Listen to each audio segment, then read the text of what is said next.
It's not how you fall that matters, it's how you land. These philosophical words are uttered by our main protagonist in Haine, a film that will forever define how hatred can bring catastrophic results to a society.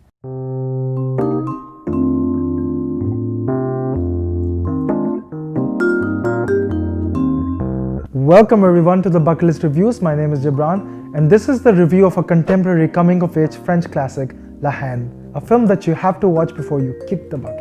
Haine is a film written and directed by Matthew Kassovitz, a director who's been known for his gritty, realistic portrayal of the lower depths of ghetto life in French Belgium. This film was released at a very defining moment in French cinema, where the mantle of Godard through Faux and Chabrol was being replaced by up-and-coming filmmakers who were not particularly influenced by the likes of Hitchcock or Orson Welles, but more towards American cinema like Spielberg, Scorsese, Coppola, and Spike Lee. The film follows three young men and their time spent in the French suburban ghetto over the span of 24 hours. Vince, a Jew, Syed, an Arab, and Hubert, a small-time black boxer, have grown up in these French suburbs where high level of diversity is coupled with racist and oppressive police force have ultimately raised tensions to a critical breaking point. So first of all, right off the bat, the title of the film clearly explains the atmosphere in the film. The phrase "hate breeds hate" is extremely prevalent here. This is the Generation X/post-communist era in history. The three young men who are supposedly no good, rejects a society, try to fill in their time by constantly getting themselves into trouble. Our story takes place one day after the rioting on the streets regarding the immigrant multi-ethnic French housing project. This left a carnage of blood, hatred, and distrust towards the law enforcement. The film plays almost like a stereotypical joke. Vince the Jew, Hubert the Afro-French, and Syed the Arab walk into a Paris ghetto after last night's carnage. In fact, the film itself starts with a bleak joke that sets up the perfect tone for the film. C'est l'histoire d'un homme qui tombe d'un immeuble de 50 étages. Le mec, au fur et à mesure de sa chute, il se répète sans cesse pour se rassurer. Jusqu'ici, tout va bien. Jusqu'ici, tout va bien. Jusqu'ici, tout va bien. I think it is perfectly safe to say that it's the chemistry of the three lead actors that makes this film such a memorable experience. From morning till night, we as the audience are bound to these three protagonists who are at times despicable but utterly human in their actions, as they are perplexed to their destructive society that they're growing up in. For the most part, their day goes about the same like any other day. Unemployed, hated and distrusted, outcasts of the French society who have nothing better to do than to walk the streets of French Paris. The only difference is that the character of Vince has found a police gun and now he has something to fight back with. With almost every chance he gets, he tries to shortchange his opponent, continuously justifying his actions by biblically stating, "Where the law is corrupt, one shall embrace the darkness as well." But of course, not all of his friends think like him. Hubert, the most compassionate and level-headed of the three, views the world in its truest form. Like others, he also craves for justice, but sees no glory in senseless violence. And there is then the conflict in ideologies between the two friends. But Syed, on the other hand,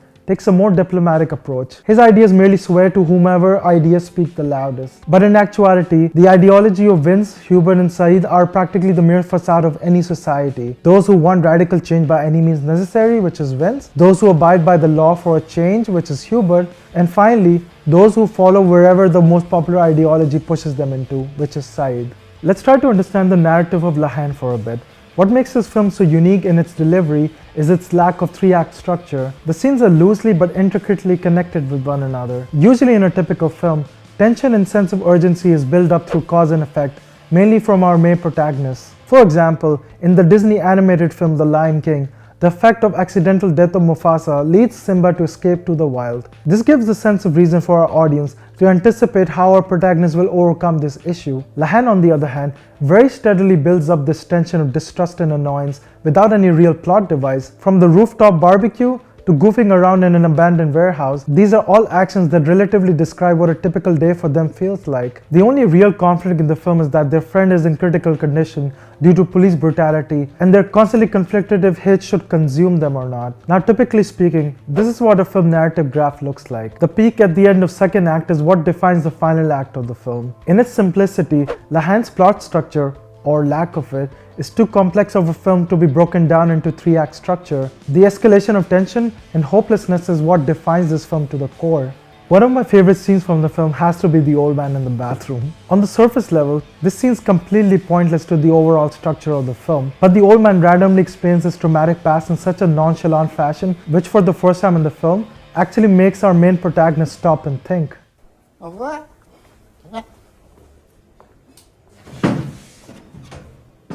Pourquoi il nous a raconté ça? Stylistically, Haine is far from your average art house French film. In many interviews, Cassavetes has stated that his influence of filmmaking mainly stems from American films like Taxi Driver or Do the Right Thing. The shallow depth of field, the composition of a certain frame, the tracking shots, Cassavetes specifically wanted to explore the critical point in French history where American culture has seeped into its urban landscape. It's very obvious that one of the main reasons why Cassavetes wanted to shoot this in black and white is the sheer grittiness and sense of realism one has watching this film, almost in the fashion of a newsreel footage. This type of documentary making is mainly known in film terminology as cinema verite. But oddly enough, the film was originally shot in color because they felt the film wouldn't fare so well in black and white with the mainstream audiences. And they were completely wrong because this film has one of the biggest cult followings of any film. And one of the many reasons why this film does so well is it's because of its music.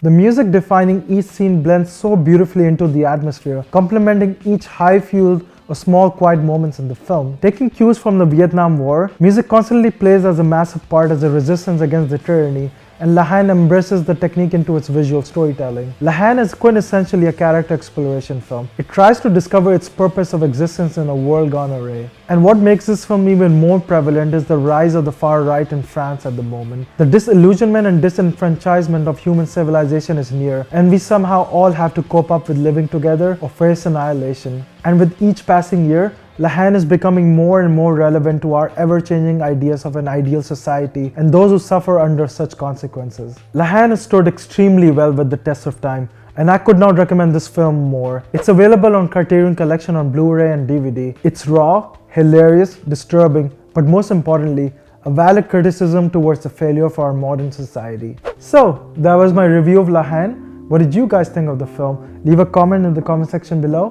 And as always, like, subscribe to my channel, and we'll see each other next time. So, au revoir.